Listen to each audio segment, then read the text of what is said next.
Assalamualaikum warahmatullahi wabarakatuh.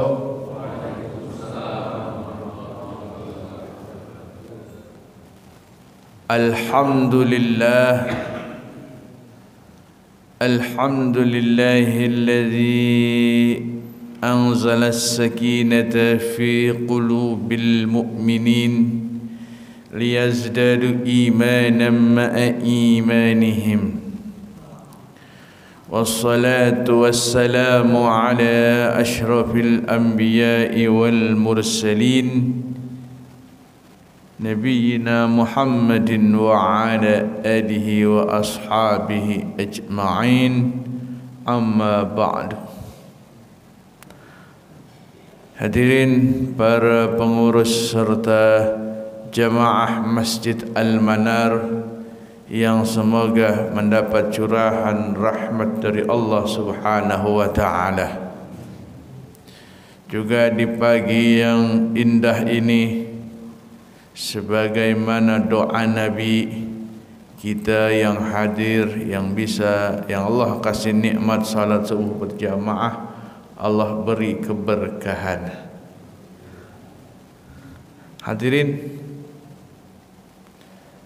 keimanan yang Allah berikan kepada kita patut kita syukuri, karena nikmat yang paling besar yang Allah berikan kepada kita adalah nikmat iman. Dan nikmat iman mengalahkan nikmat-nikmat yang lainnya. Allah kasih seseorang sehat, kaya, terkenal, keluarganya sejahtera, rukun, damai. Tapi Allah enggak kasih nikmat iman, kesenangannya cuma sampai dunia saja. Tapi ketika ada nikmat iman, ini nikmat yang kesenangannya dibawa dari dunia sampai akhirat.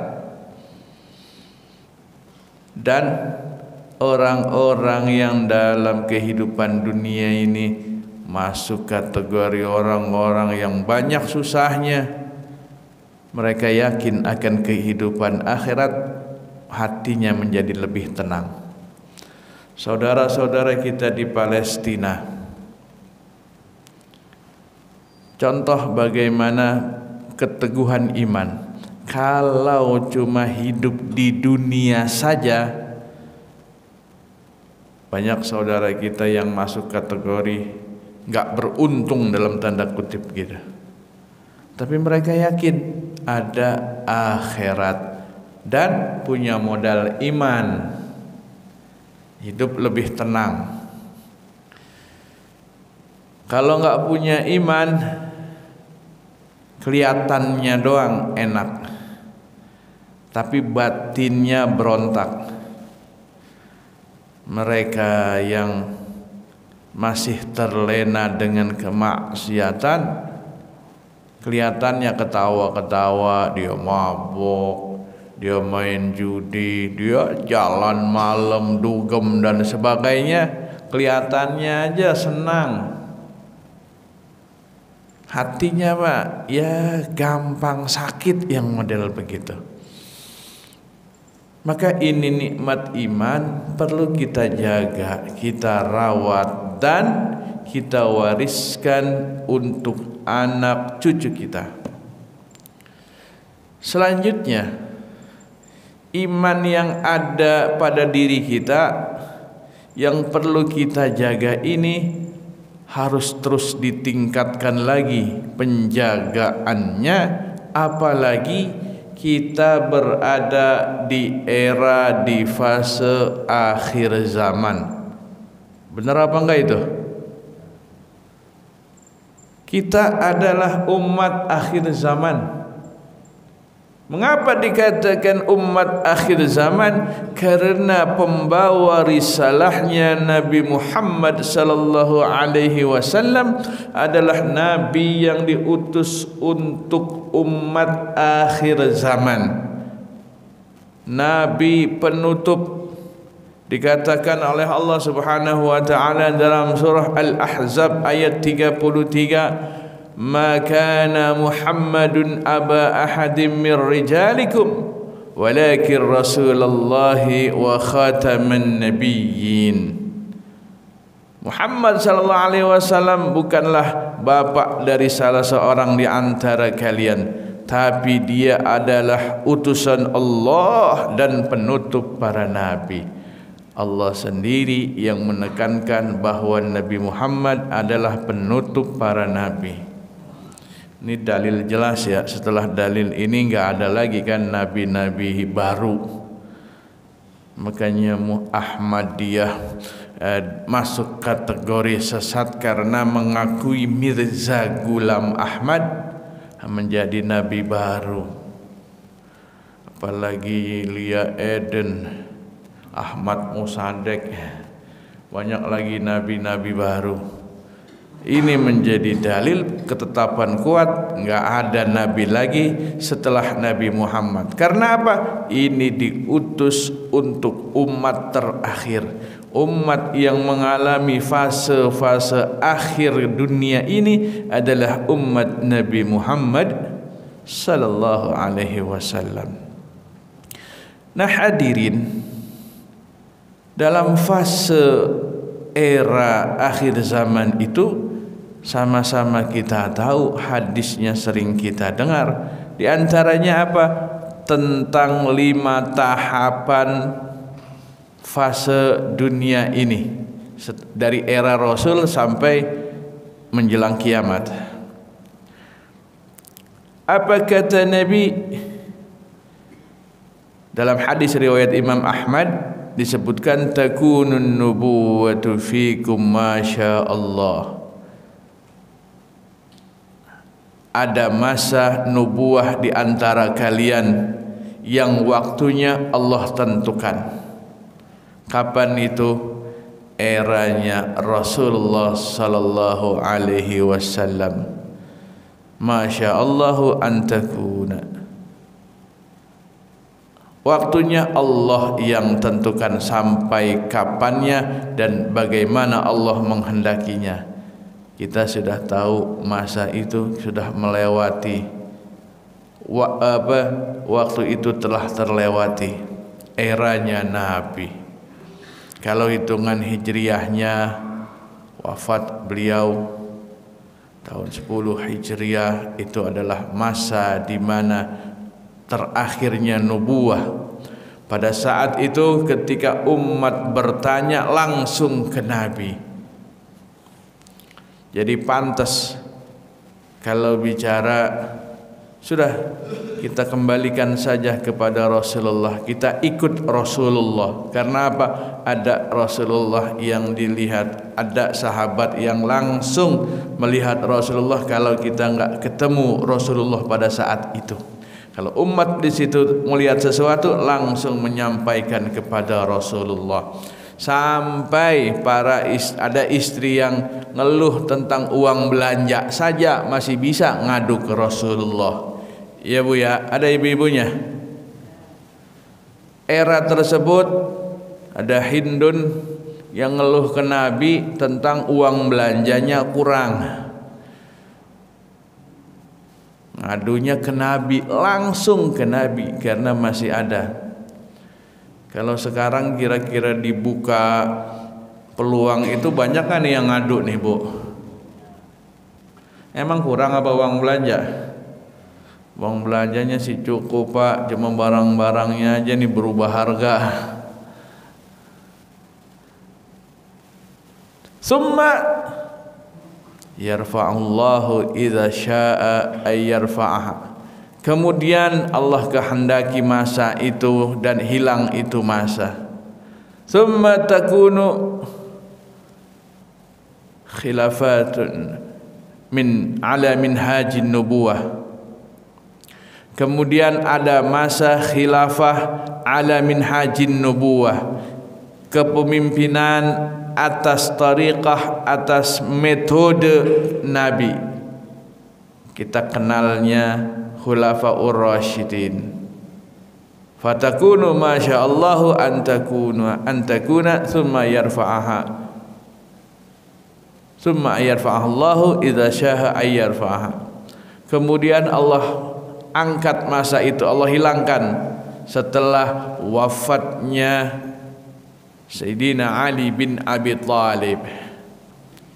Ini era khulafaur rasyidin terakhir, meskipun ada khilaf Hasan bin Ali yang 6 bulan masa jabatannya pun dianggap masih ada yang khulafaur rasyidin.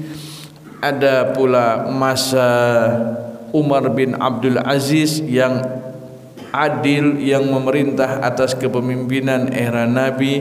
Namun ittifaq atau jumhur ulama memberikan kesepakatan bahwa 4 yang menjadi khulafaur rasyidin. Meskipun 2 setelah itu memang memimpin dengan adil. Era Hasan bin Ali bin Abi Thalib itu masa berbenah sampai akhirnya beliau menyerahkan jabatannya kepada Muawiyah.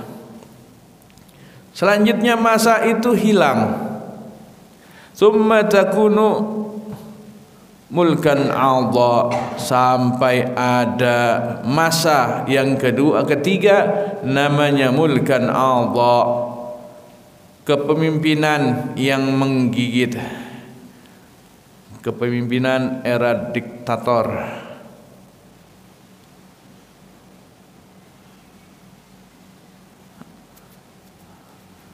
Era kerajaan.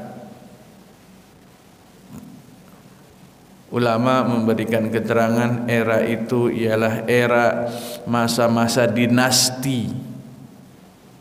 Ya, kepemimpinannya tunggal, negara Islam satu, tapi eranya dinasti, tidak dipilih dengan musyawarah. Dari kapan mulainya? Dari masa Muawiyah.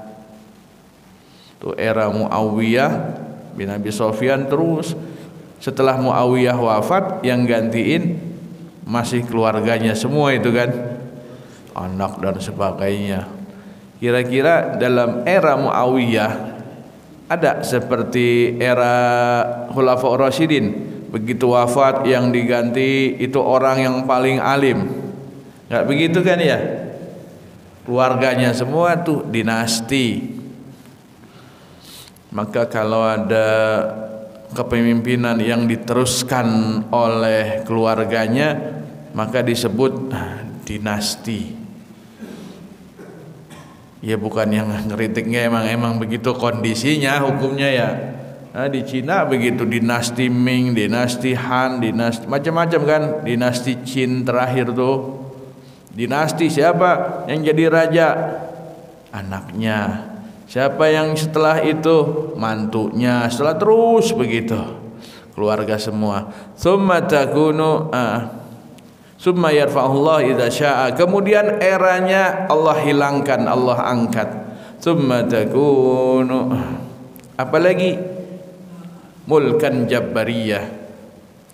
Era kepemimpinan yang diktator Jabbariyah. Jabariyah itu tangan besi.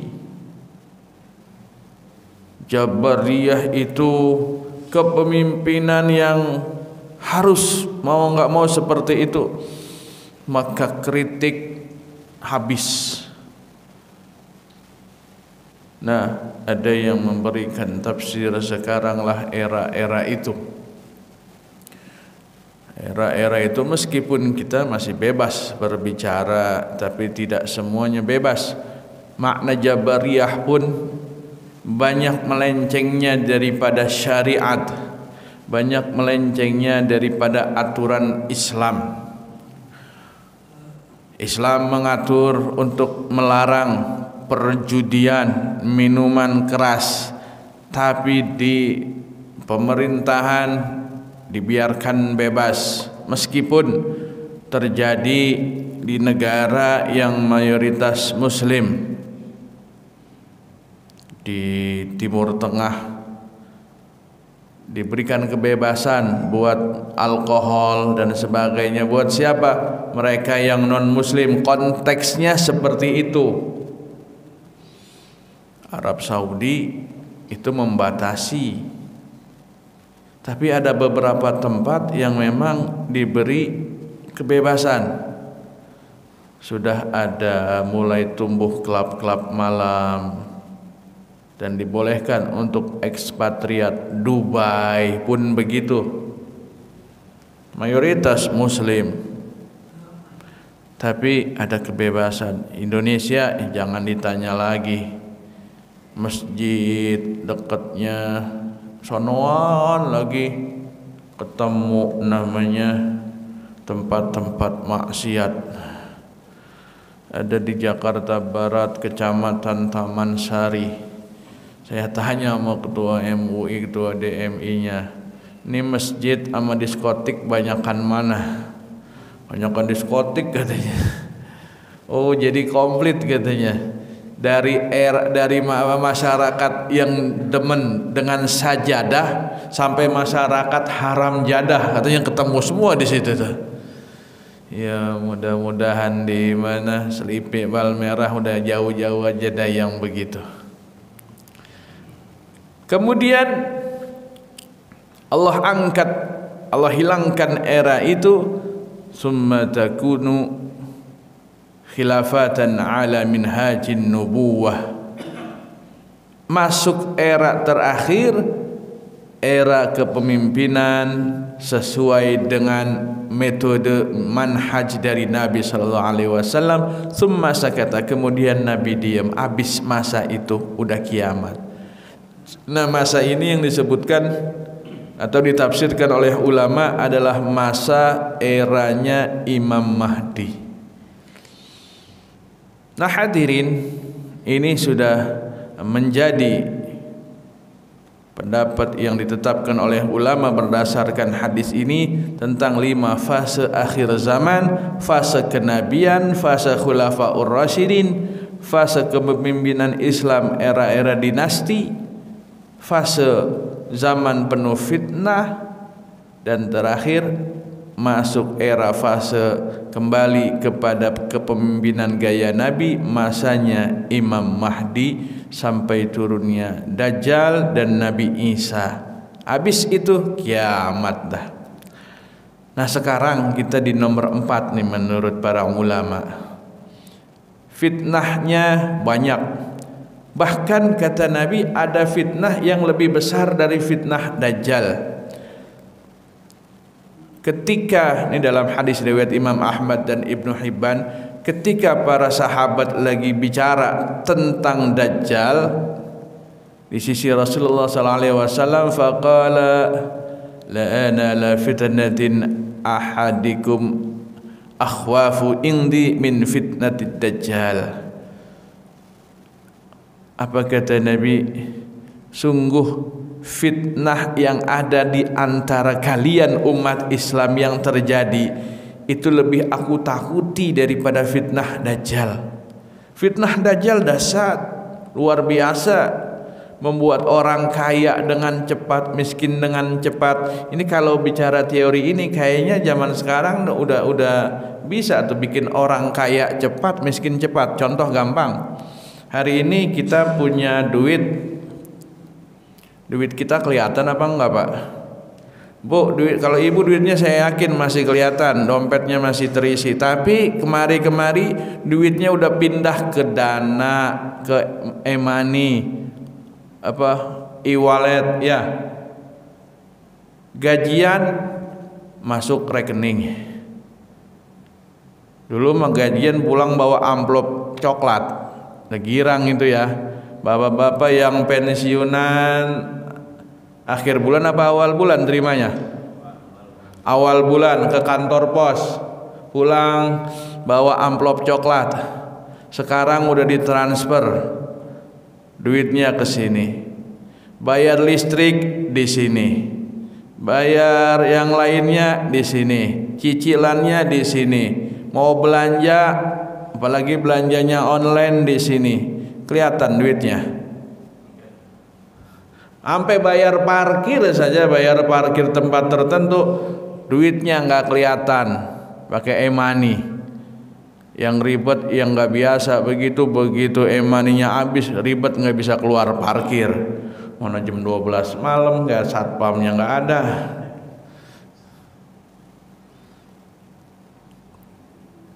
Dibikin kaya dengan cepat, transfer bisa puluhan miliar langsung masuk rekening kaya.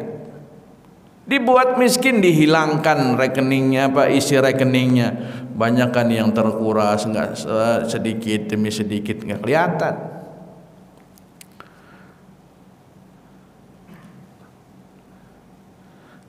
Maka kata Nabi, wala yanju'a ahadun mimma qablaha illa naja minha. Tiada seorang yang selamat dari fitnah Dajjal melainkan dia selamat pula darinya. Fitnah Dajjal itu besar. Kalau dia selamat, selamat urusan dunia. Selamat. Nah, era-era itu, era-era yang dikhawatirkan Nabi akhir zaman, apa diantaranya? Sayati 'alan nasi sanawatun khadda'at yusaddiqu fiha al-kadhibu wa yukadzibu fiha as-sadiq. Akan datang tahun-tahun menjelang akhir zaman, tahun penuh kedustaan. Orang yang jujur itu enggak dipercaya, yang pembohong dipercaya. Wa yu'tamanu fihal kha'inu wa yukhannu wa yukhawwanu fihal aminu. Orang yang dipercaya enggak dapat jabatan, yang berkhianat dapat jabatan. Dikasih kepercayaan kepada orang yang khianat. Sebaliknya, ini mah orangnya si jujur, tuh nggak bisa nego sama kita, nggak hilang yang begitu. Ini akhir zaman Nabi ngasih tahu begitu. Orang jujur nggak dipakai, yang dipakai orang yang bisa kerjasama sama dia, yang mau orangnya pembohong dan sebagainya, yang penting ya cincai lah. Udah digambarin tuh sama Nabi. Kalau jabatan ini dikasih dia, ntar kalau ada proyek nggak dibagi saya. Emang kenapa? Dia mau orangnya jujur, jangan ditaruh di situ, nggak kebagian kita. Contohnya begitu. Wa yantiqu fihar ruwaibidah. Nanti banyak ruwaibidah yang jadi komentator jubir di TV, di media-media yang lainnya. Tuh banyak yang ngomong begini begitu, begini begitu, kayak orang tahu, padahal ruwaibidah. Sahabat nanya, wa ma ruwaibidah? Ruwaibidah itu siapa ya Rasul? Nanti orang tuh yang banyak ngomong itu dia. Qala ar-rajulun nafihu fi amril ammah. Orang bodoh yang ngurusin urusan umat. Nggak ngerti, cuma dikasih urusan itu dia ngomong, ngerti enggak? Pak, ini mah jenisnya beda Pak. Enggak, sama aja ini mah. Padahal begitu.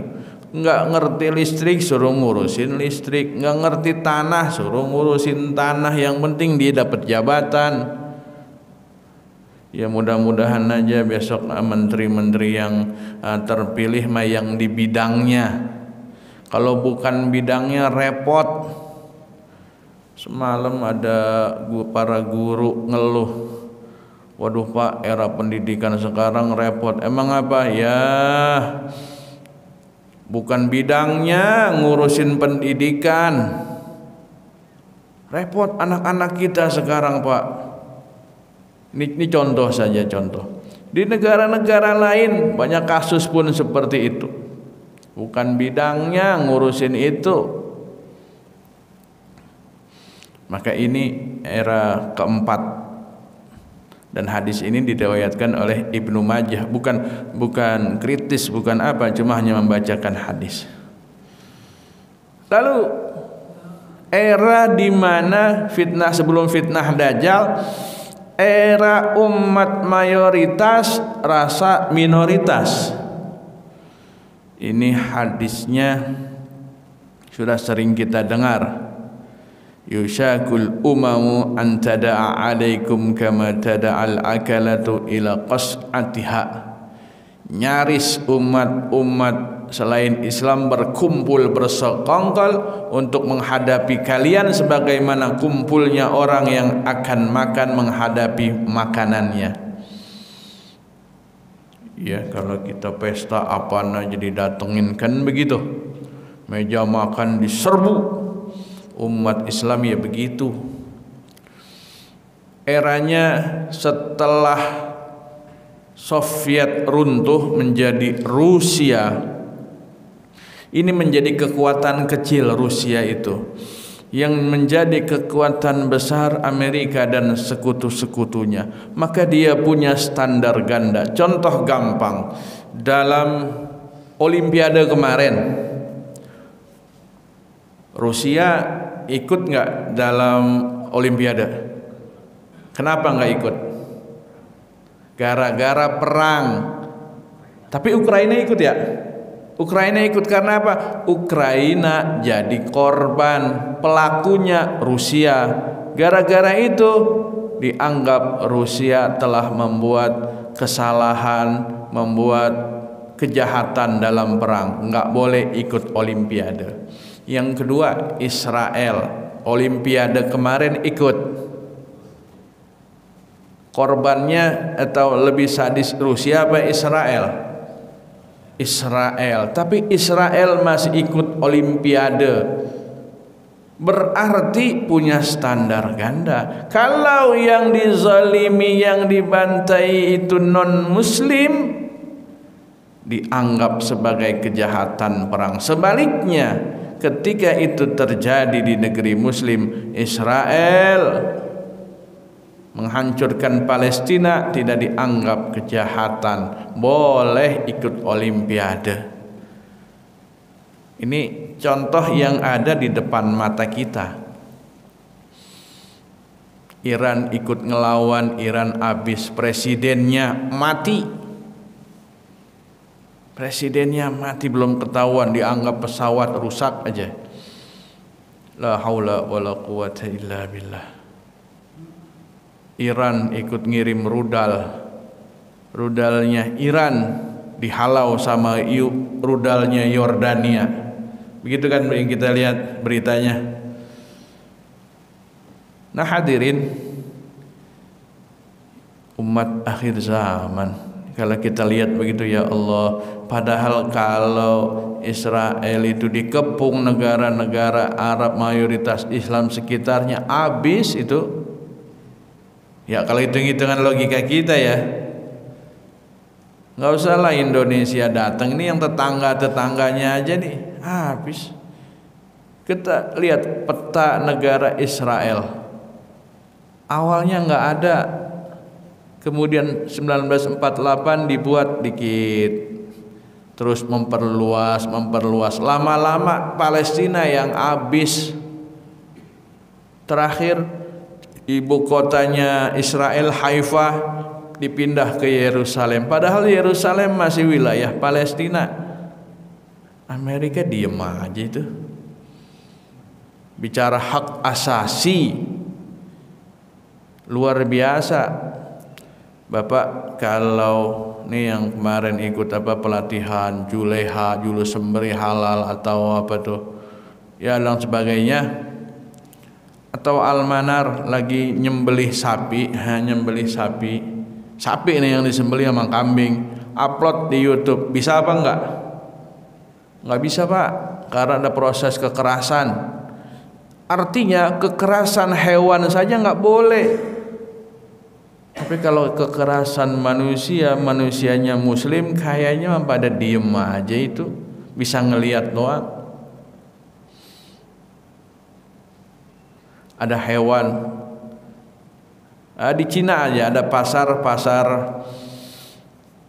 kucing, anjing atau hewan-hewan lainnya yang nggak biasa disembelih itu dikritik sama pemerhati binatang. Ada komunitas pemerhati binatang peduli terhadap binatang. Sekarang manusia di Palestina, bukan cuma rakyat Palestina yang muslim, non muslimnya juga, wartawan juga jadi korban. Dalam dunia tatanan peraturan militer, peraturan perang, wartawan, tenaga medis nggak boleh dibunuh. Tapi yang dilakukan Israel, udah wartawan, tenaga medis, apa perilaku PBB, mengutuk, mengkritik dan sebagainya, bergerak enggak. Bahkan tentara pasukan keamanan saja dilawan, pasukan keamanan PBB yang bertugas di Libanon dilawan, diem aja itu. Ya Allah, setahun sudah ini yang dialami rakyat Palestina. Ini yang digambarkan Nabi. Bukan karena umat ini kecil sedikit,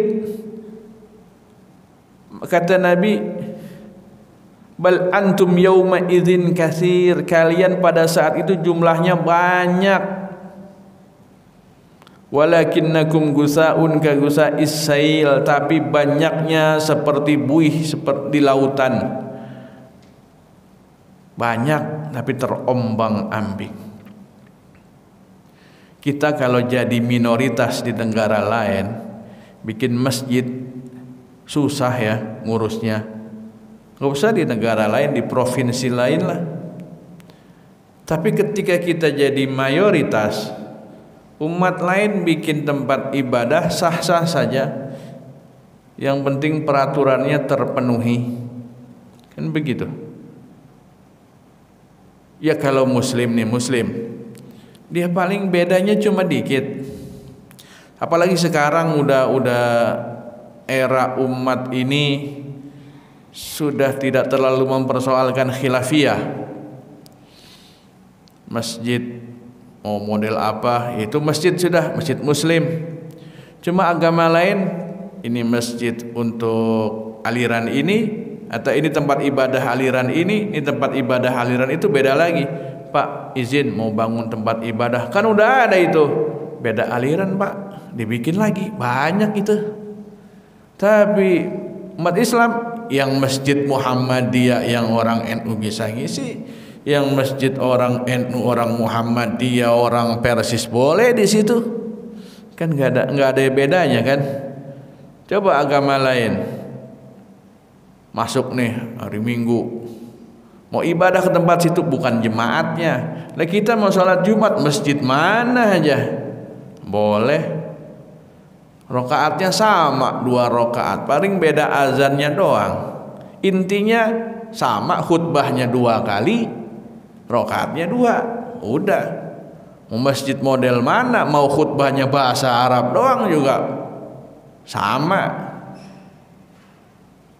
Nah hadirin, kita mayoritas, tapi di beberapa tempat ketika kita jadi minoritas, habis. Sebabnya kenapa? Udah digambarkan oleh Nabi, penyakit wahan, hubbud dunya wa karahiyatul maut. Umatnya banyak tapi punya penyakit wahan, terlalu cinta dunia, takut mati. Kalau saya belain Palestina, ntar ekonomi saya diembargo. Kalau saya belain Palestina, iya sih saudara saya, ntar bisnis saya habis. Kira-kira seperti itu.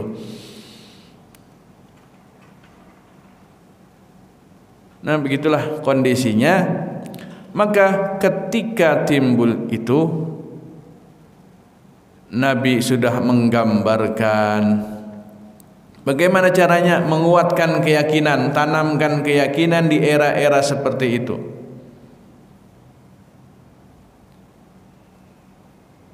wala tamutunna illa wa antum muslimun. Jaga itu Islam sampai kalian mati dalam keadaan Islam. Wariskan Islam ini kepada anak cucu kita. Jangan sampai terpengaruh keyakinan ini. Umat-umat lain sudah banyak terpengaruh, bukan pindah agama, terpengaruhnya banyakan. Terpengaruhnya kepada ateis dan agnostik. Ateis dia nggak percaya Tuhan. Agnostik udah percaya Tuhan ada, cuma agamanya apa? Agamanya mah apa aja. Itu yang agnostik begitu. Dia lebaran ikut, Natalan ikut, apa aja ikut.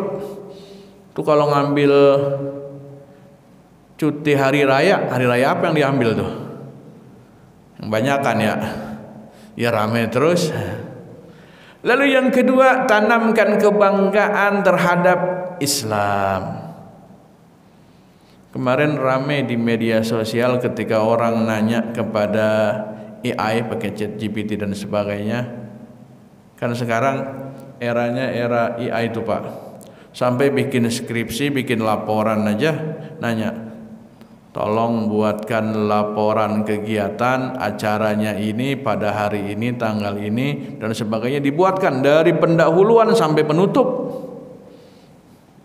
Kata lah, enak amat begitu. Ya betul tuh, almarhum Ki Haji Zainuddin MZ pernah bercerita, nanti ada masa guru pensiun, ya bisa jadi tinggal nanya doang begitu, ngerjain tugas begitu. AI udah enak ngerjain. Ada yang bikin skripsi malah begitu ya Pak, bikin makalah rapi. Temen ngasih tahu, sekarang bikin teks pidato bisa Pak. Seperti apa? Coba aja diketik. Khutbah Jumat temanya ini, keluar. Wah, praktis amat itu. Dan di situ ditanya, karena mereka meneliti itu, agama apa yang sesuai dengan manusia? Jawabannya Islam. Ini mah bukannya settingan, memang ChatGPT begitu jawabannya, dari AI begitu. Islam. Nah, Islam yang ada ini selanjutnya apa? Kita syiarkan, ud'u ila sabili rabbika bil hikmah wal mau'izatil hasanah. Seru manusia untuk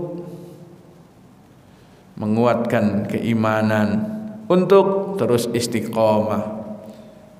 Kembali kuatkan keyakinan itu. Keyakinan dengan cara apa?